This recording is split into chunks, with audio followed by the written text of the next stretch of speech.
we're standing in Samaipata, which is a mountain valley in what's called the Valles Crucenos, or the Santa Cruz Valleys. Right now we're standing at just about 1,750 meters, literally in the vineyard of Uvairenda, which makes a wine that's called 1750, named after its altitude. We're at what you would call the elbow of the Andes.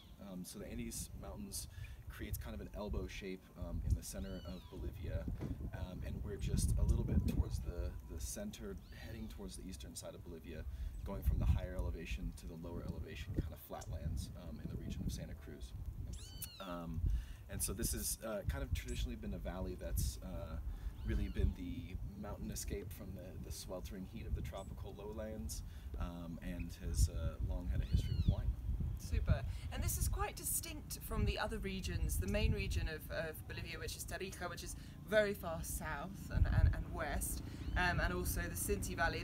We're kind of at the east, we're the furthest east you really can go for viticulture in Bolivia, and actually probably in the Americas really. Can you tell us a little bit about what is special about this microclimate and why viticulture works here, and a bit about the kind of climate, the soils, the terroir? Definitely. So altitude is a key factor for winemaking in this region. Some of the first vineyards in Bolivia were planted in Santa Cruz, the city when it was founded. Far too low elevation, far too warm during the nights. You don't get that nice diurnal shift, that nice temperature swing. So they came up to this region and started planting vines, and you get, number one, you get nice, warm, and yet relatively still cool days during the summer and the growing season, and very much jacket weather at night.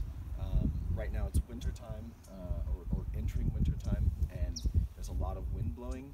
We get these, what they call the surazos, which are winds that come in from the south of the continent up through Santa Cruz and really cools things down, helps to prevent any type of disease or mildew or anything like that. So it really makes a suitable landscape for wine. Soil-wise, there's definitely a variety of different soils. You get some sandy, you get some clay. There's large, especially in this vineyard, a large, almost like flagstone, sandstone rocks. So very rocky soil, which makes it ideal. It's a challenging soil, so ideal for the vines. Definitely quite far north as far as compared to the wine regions of Tarija and Sinti. The curious thing is, if you were to drive about 30 minutes just on the other side of one of these valleys, you're going to find coffee plantations. Yeah. And so very unique that you can have both, not literally in the same place, but very close together. And those are going to be some of the southernmost coffee plantations. And again, it's altitude that really makes this place special, why you can do wine and coffee nearby. Excellent. Two great vices from Bolivia, wine and coffee. Thank you, Darren.